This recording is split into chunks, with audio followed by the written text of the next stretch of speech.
He marked the wrong sister during the blood moon ritual for revenge. The crimson moon doesn't make mistakes. But he did. One wrong touch. One brand seared into innocent skin. And now the most dangerous man in the supernatural world is bound soul deep, irrevocably, to the one woman he was never supposed to feel anything for. She wasn't the sister who destroyed his bloodline. She wasn't the one who laughed while his entire lineage burned to ash.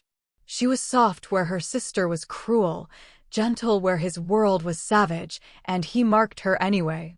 Pressed the sigil into her flesh under the blood moon's merciless light, convinced he was delivering justice. He wasn't.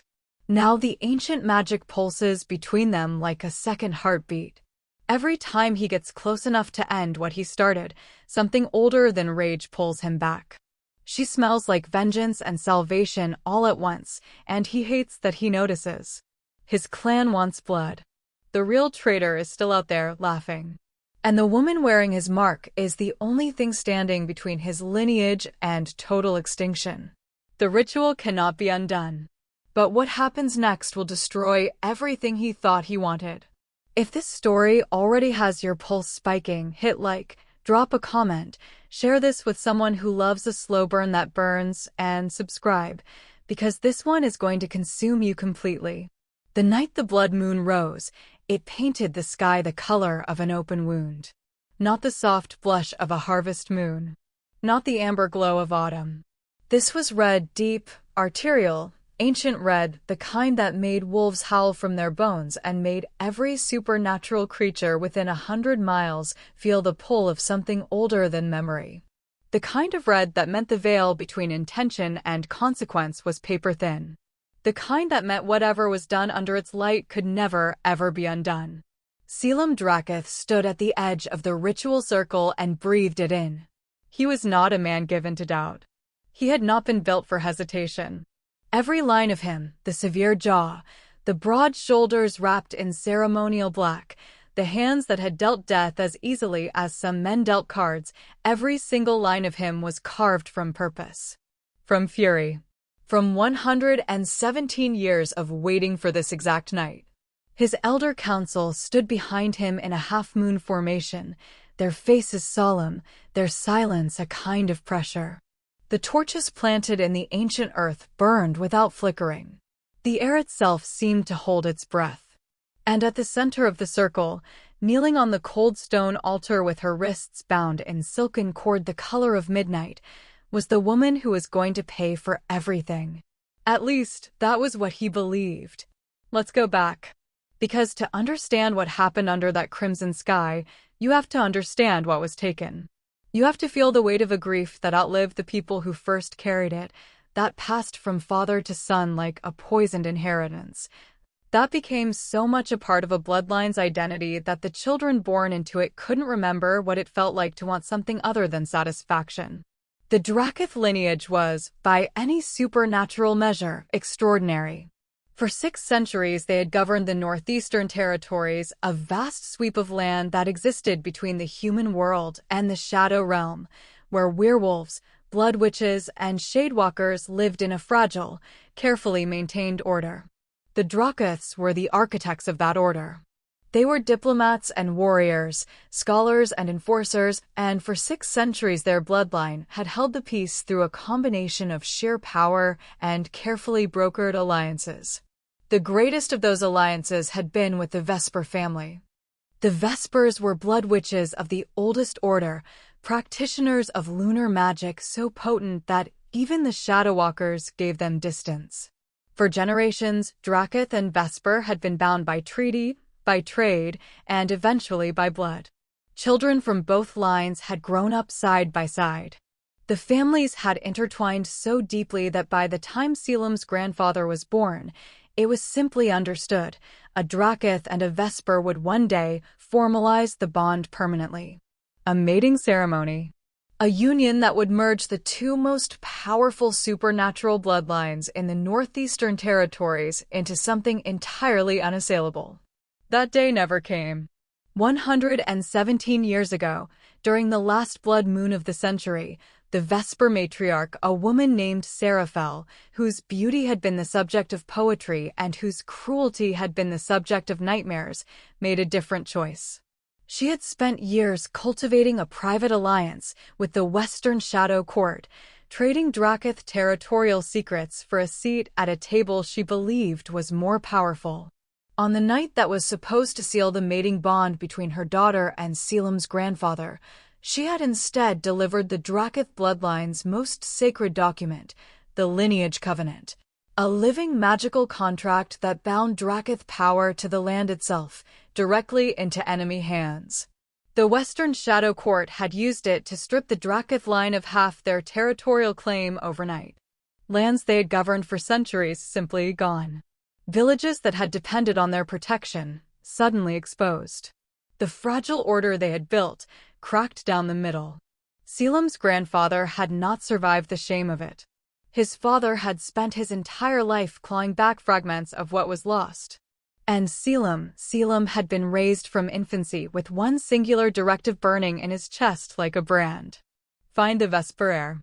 Complete the blood rite of retribution. End it. The blood rite was not a subtle magic. It was old, savage, and precise in a way that modern practitioners found uncomfortable to even study. Performed under a blood moon by the wronged bloodline's alpha, it required the physical marking of the betrayer's direct descendant, a sigil carved in lunar fire into the skin, tethering that person's soul to the punishment owed. It would drain the target's power, sever their connection to their line, leave them powerless, voiceless, erased from the supernatural record as thoroughly as if they had never existed. It was, in every way, a fate worse than death. Seraphel was long dead, but her line continued. And the current Vesper heir, Lyra Vesper, eldest daughter, rumored to be every bit as calculating and cold as the ancestor who had started this, was exactly the target Caelum scouts had been tracking for 3 years. They had found her 2 weeks before the blood moon. They had tracked her movements, confirmed her identity through magical signature, and positioned themselves for the ritual with the kind of cold precision that Caelum had spent decades perfecting. Everything was in order.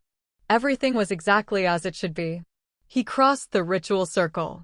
The woman kneeling at the altar had her head bowed, dark hair falling across her face in a curtain that hid her features. Her breathing was controlled, too controlled for someone truly terrified, he noted distantly. Her wrists didn't strain against the bonds. Her shoulders were still. He reached down and gripped her jaw, tilting her face up to the light. She met his eyes without flinching. And something he could not name and refused to examine, moved through him like a tremor. She was breathtaking. That was the first unwelcome thought. Not beautiful in the sharp, polished way his scouts had described Lyra Vesper.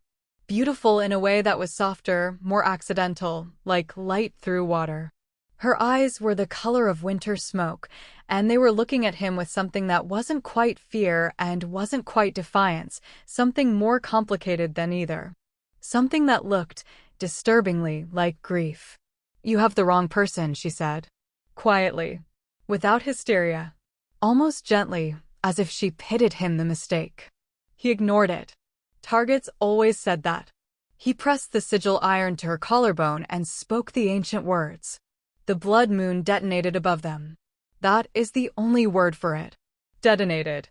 Every torch in the circle exploded upward in columns of crimson fire. The ground beneath his feet vibrated like a struck bell. The Elder Council stumbled back from the shockwave. The air turned thick with the iron-sweet smell of activated lunar magic, but it wasn't moving the way it was supposed to. It wasn't extracting. It wasn't severing. It was connecting. Caelum felt it the moment the magic changed direction. A line of pure, blazing heat ran from the sigil iron, through his hand, up his arm, directly into his chest, and latched onto something he hadn't known was there.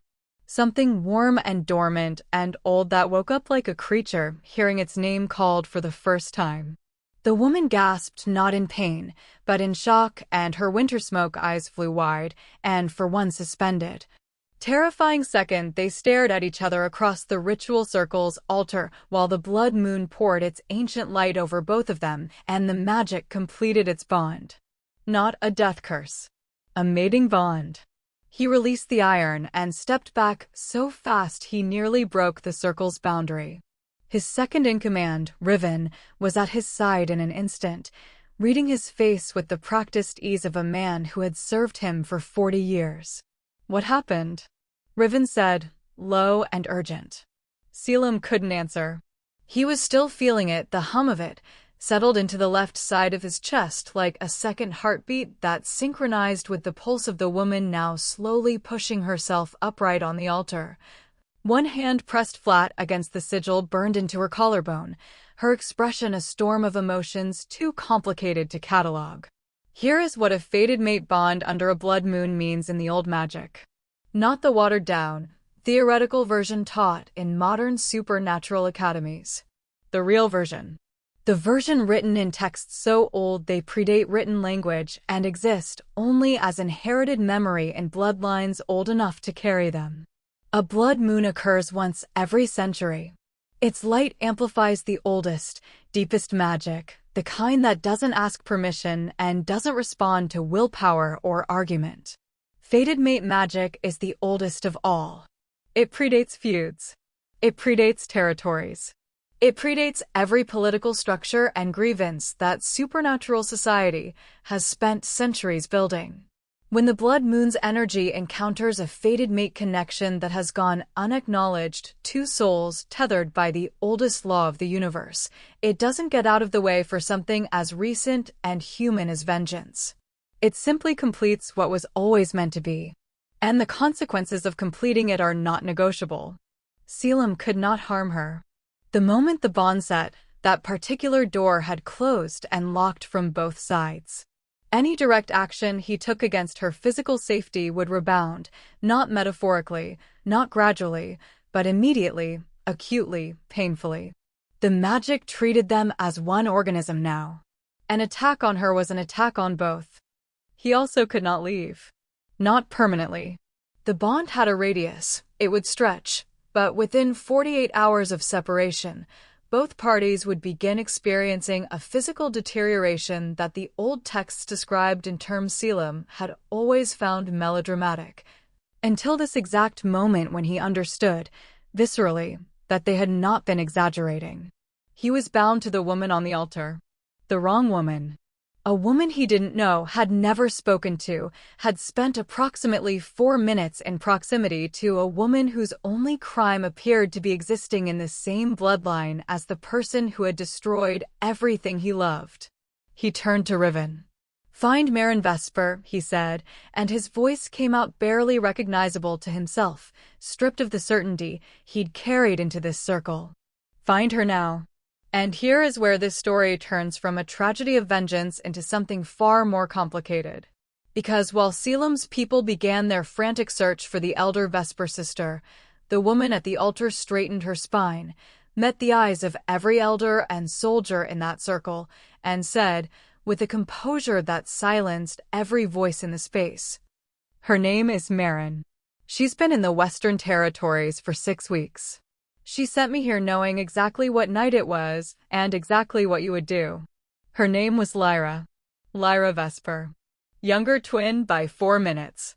A blood witch of considerable but largely untrained power, because her sister had spent 17 years quietly ensuring that Lyra's magical education remained incomplete. One less competitor, one more pawn. She had arrived at the location her sister had given her, believing she was attending a territorial negotiation. No weapons. No protection. No idea that the address her sister had written in careful, affectionate handwriting corresponded exactly to the coordinates of the Drakath ritual ground. Lyra Vesper had not been running from the Drakath bloodline for 3 years. She had been setting a trap for them. A blood moon rite performed on the wrong target didn't just fail, it created exactly the kind of magical chaos that weakened a bloodline's formal claim to its territory. The misdirected energy, the incomplete death curse, the accidental bond, all of it left a mark in the supernatural record. A mark that said the Drakath line had performed a sacred rite in error. That their magical precision was compromised. That their territorial authority was, for the first time in 6 centuries, questionable. The Western Shadow Court's lawyers, and yes, supernatural territory law had lawyers, ancient and merciless, would be filing challenges within the week. Merrin had not just escaped punishment. She had weaponized the attempt. When Riven brought this intelligence back to Caelum 2 hours after the ritual, the silence that followed was the loudest thing Lyra had ever heard. She was seated across a heavy oak table in the Drakath compound's inner chamber, her wrists no longer bound, a cup of something warm she hadn't touched sitting in front of her. She could feel Caelum's presence like a pressure change in the air. He had not sat down. He stood at the far end of the room with his back to her, and she watched the rigid line of his shoulders and understood that she was in the room with a man whose entire architecture of purpose had just collapsed. She should have been frightened. By every reasonable measure, she should have been terrified. Instead, she felt, underneath the shock and the ache of the sigil on her collarbone and the strange, unwelcome warmth of the bond that had settled into her chest like an ember she couldn't extinguish, she felt something close to furious. Because this was Merrin. This was exactly Merrin. This was 17 years of being the sister who got moved like a chess piece, protected when it was useful and sacrificed when it was more useful, never consulted, never warned, never treated as a person who might have opinions about her own fate. Lyra had defended her sister to everyone who'd ever spoken against her. Had explained away every cruelty as pragmatism. Had told herself that Merrin's coldness was armor, not character. She was done explaining. "I want her found," Lyra said into the silence. "Not for your reasons. For mine." Caelum turned. And this was the moment that should be understood clearly, because it is the hinge on which everything turns. When Caelum Drakath turned and looked at Lyra Vesper across that room, he was not looking at a political inconvenience. He was not looking at a liability or a complication or a mistake to be managed. He was looking at a woman who had just been used as a weapon by her own family, who was sitting in the compound of her bloodline's sworn enemy with a magical brand on her skin that would never fade, who had every reason to collapse or bargain or beg, and who was instead sitting straight-backed and winter-eyed and absolutely, quietly furious. The bond pulsed. He felt it in his chest like a fist opening. And he hated it. He hated how immediately and involuntarily his entire body oriented toward her. He hated the way his lungs seemed to work better when she was in the room.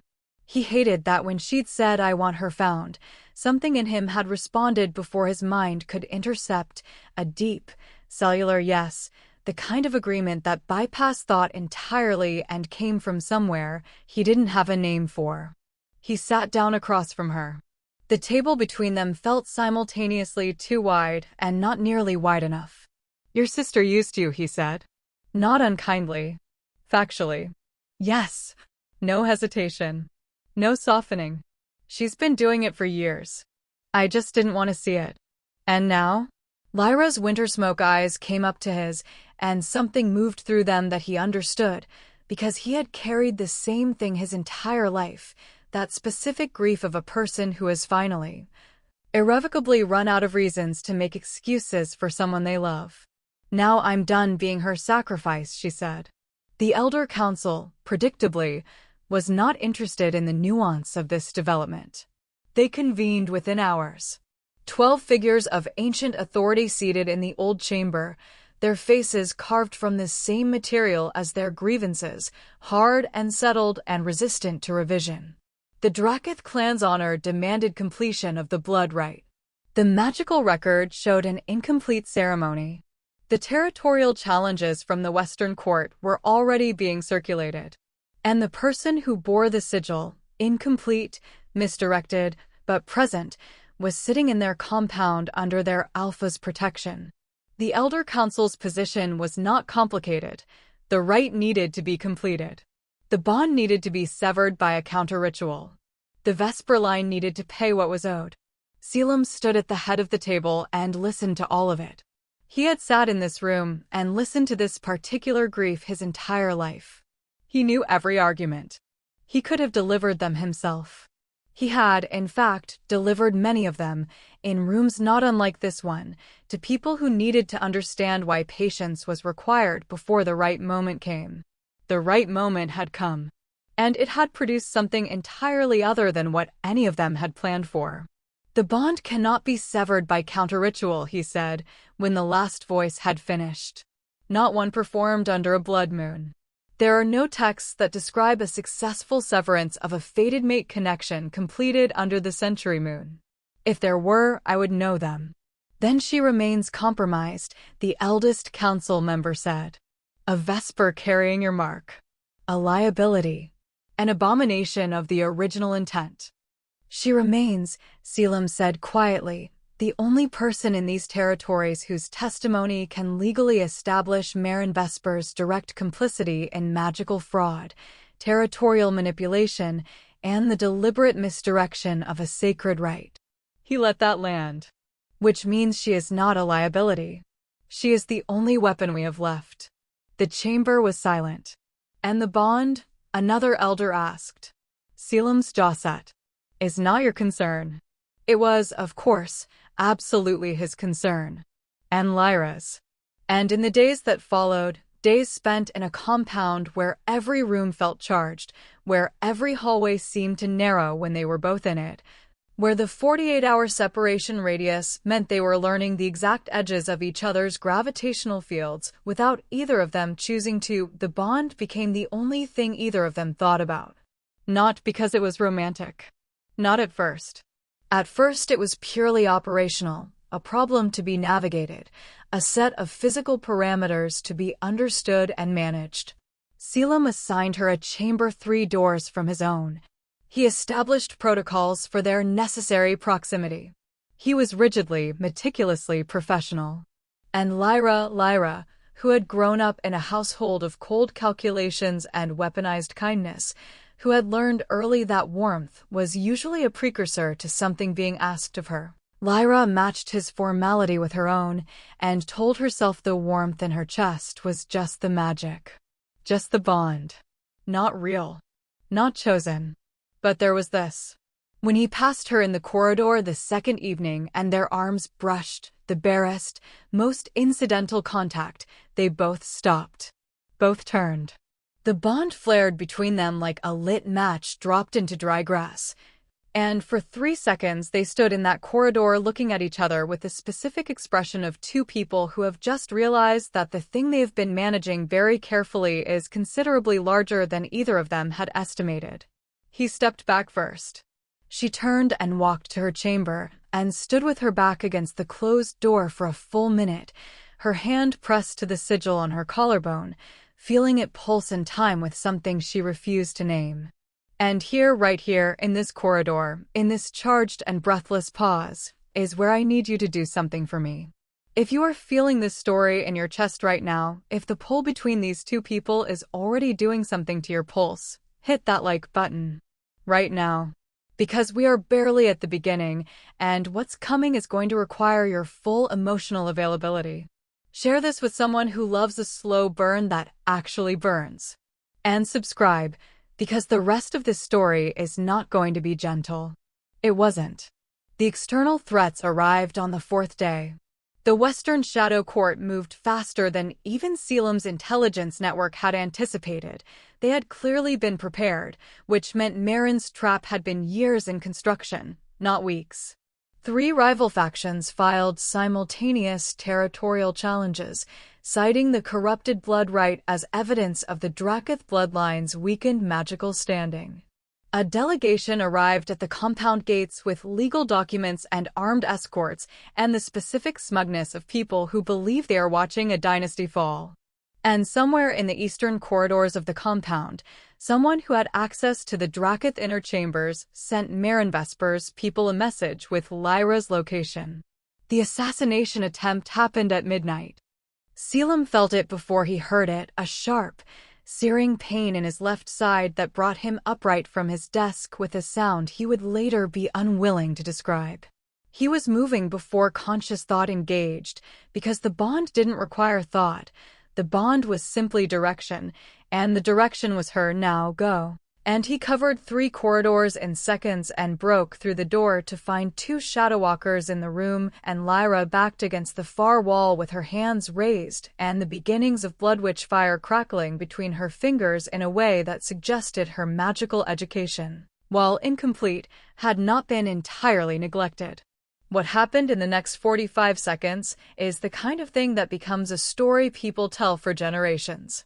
Caelum Drakath, Alpha of the Northeastern Territories, dispatched 2 professional Shadow Court assassins while operating on pure protective instinct and what could only be described as a towering, incandescent fury, not the cold, architectural fury he had carried his entire life, but something rawer and more immediate and far more dangerous, because it was personal in a way that the century-old grievance had never quite been. When it was over and the room was silent and Lyra was still standing breathing hard, fire still crackling faintly between her fingers, winter smoke eyes very wide, he crossed to her in 2 steps and his hands came up to her face before he could stop them. Both palms cupping her jaw, checking her, making sure. She was fine. She was unharmed. She looked up at him from between his hands with an expression that did something to the structural integrity of everything he had spent a century building. "You came," she said, quietly. Not surprised, exactly. More like confirmed. Like something she had suspected and wasn't sure she was allowed to be glad about. "The bond," he started. "I know," she said. And then, softer, "But you came fast."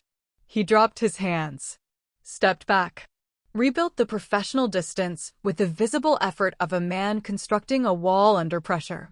But they both knew. The wall had a door in it now. And they both knew where it was. The intelligence on Marin came in pieces over the following week. She was in the Western Territories, confirmed. She had been there for months, not weeks. She had cultivated the Shadow Court alliance with the same slow patience her ancestor Seraphel had used, trading information for protection, building leverage while her sister remained in the East as an unwitting buffer. She had known about the blood moon timing for 2 years. She had guided Lyra to that location with surgical care, a series of small, reasonable requests that had moved her younger sister into position so gradually that Lyra hadn't recognized the pattern until she was sitting in the enemy's compound wearing his mark. When Lyra read the intelligence report, she sat with it for a long time. Caelum watched her from across the room, tracking the subtle shifts in her expression, the grief she wouldn't let become tears, the anger she was folding into something harder and more useful. The particular set of her jaw that he had come to recognize as Lyra Vesper deciding something. "She thought I was expendable," Lyra said finally. "She thought I would be destroyed by the right, and she would have diplomatic evidence of Drakath aggression." She set the papers down with deliberate care. She was wrong on both counts. "She'll move when she realizes the bond formed instead," Caelum said. "She'll know the ritual failed its original purpose. She'll adjust. Then we adjust first."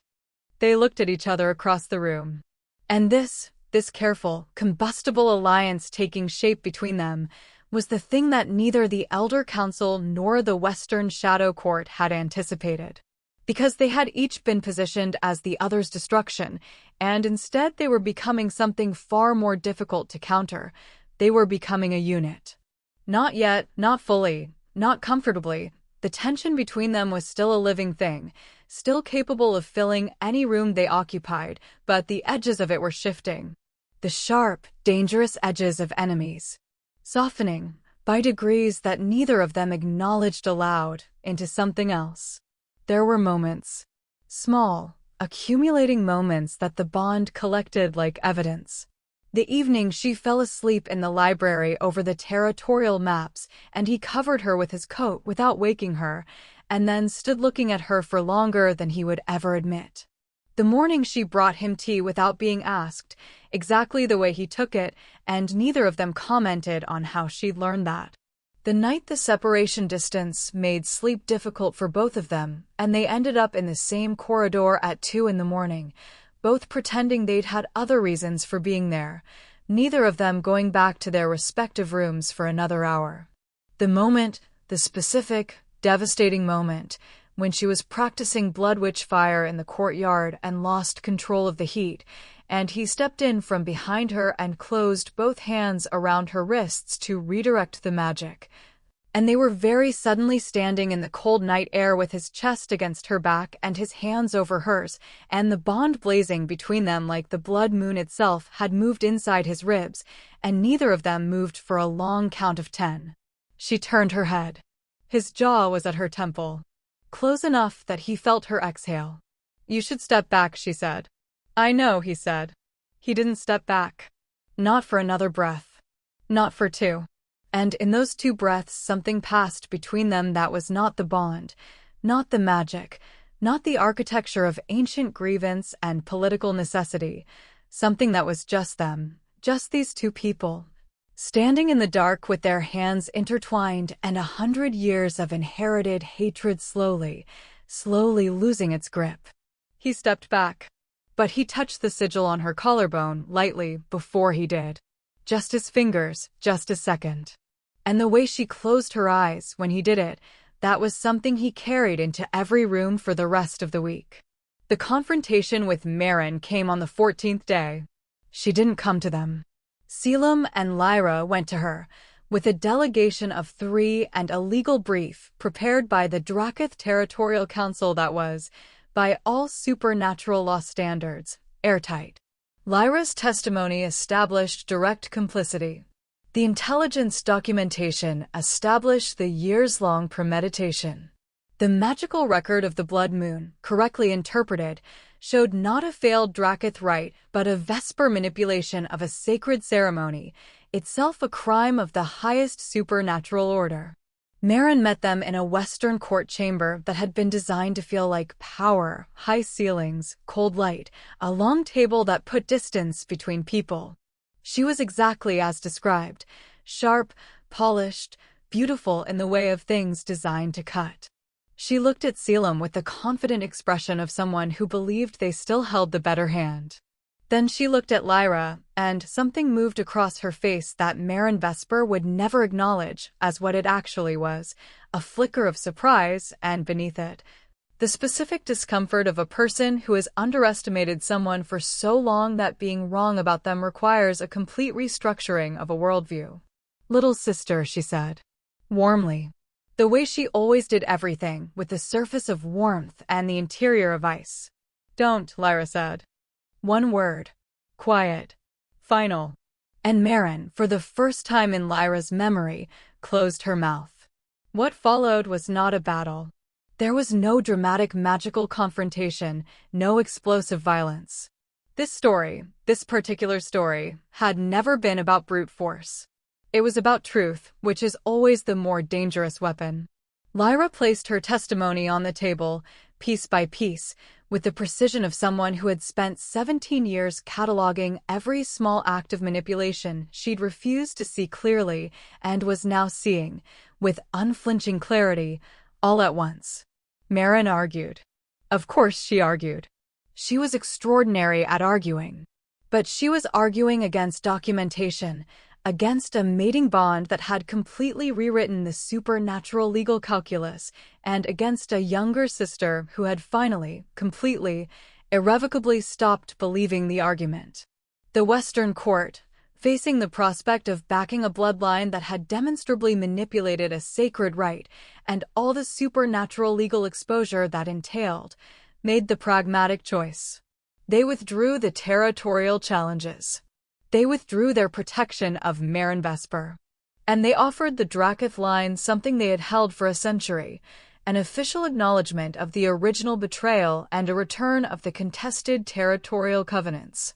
It was not everything.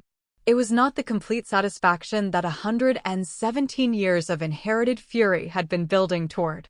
But it was real, and it was binding, and it was obtained not through the death curse that had been designed to end it all, but through the living testimony of a woman who had every reason to protect her sister and had chosen truth instead. Caelum stood in the courtyard outside the Western Court building afterward and felt, For the first time in his entire life, the specific silence of a purpose that has been completed. Not the triumphant roar he had always imagined. Just quiet. The absence of a weight he'd been carrying so long he'd forgotten what his own spine felt like without it. Lyra stood beside him. Their shoulders were almost touching. "Is it what you expected?" she asked. He was quiet for a moment. "No. Better or worse?" He turned his head and looked at her, at the woman who bore his mark, who had stood in his council chambers and his enemy's court with equal composure, who had fire in her hands and winter in her eyes and something indefinably warm in the space between. And he said, with the careful honesty of a man who has spent his whole life in the service of one truth and is only now learning another. "Different." She looked up at him. The bond was there, as it always was, that second heartbeat, that warmth in the left side of his chest, that pull. But underneath it, deeper than the magic, there was something that had been built in 14 days of corridors and libraries and courtyard lessons and 2 a.m. silences. Something that was not inherited and not compelled and not bound by any ritual or moon or ancient law. Something chosen. He reached out and brushed the mark on her collarbone with his thumb, the way he had that night in the courtyard. She let him. She put her hand over his and held it there. "What happens now?" she asked. "I don't know," he said. And for a man who had always known, always had a plan, always had a purpose, always had the weight of a century pointing him in exactly one direction, that uncertainty was not the terrifying thing it should have been. It felt, against all reason, like freedom. The blood moon of the next century will find a different northeastern territory than the one it illuminated. The night Caelum pressed a sigil iron to the wrong woman's skin. The Drakath and Vesper names will mean something new, not ancient enemies, not bound by a grievance that predated every living member of either line, but something more complicated and more resilient, a lineage that survived its own worst impulse, that found the thing it was actually missing in the rubble of the thing it thought it wanted. Lyra Vesper would spend years navigating the consequences of her choices. The supernatural legal system is not swift, but it is thorough, and patience is a Drakath family trait that Lyra had absorbed by proximity if not by blood. And the bond? The blood moon fated mate bond that had rewritten everything? It was permanent. Irrevocable. Just as the magic had always promised. Neither of them ever tried to find a counter-ritual again. Some debts are paid in vengeance. Some are paid in sacrifice. And some, the rarest kind, the kind that rewrite the ledger entirely, are paid in the willingness to let a century of hatred go, in a courtyard in the cold, with someone's hand over yours and a mark on your skin that was never meant for you but fits. Somehow, like it always was. The blood moon doesn't make mistakes. It just has a longer view than the people standing beneath it. If this story moved through you the way it was meant to, drop a comment and tell me which moment broke you open. Was it the courtyard? The corridor at 2 a.m.? The testimony? Because I read every single one. Share this with someone who needs a love story that earns it, that makes you wait and ache and earn the warmth. Subscribe, because there are more stories like this one living in this channel, and every one of them is built to stay with you. This one is finished, but you are not done feeling it yet. And that is exactly how it was supposed to end.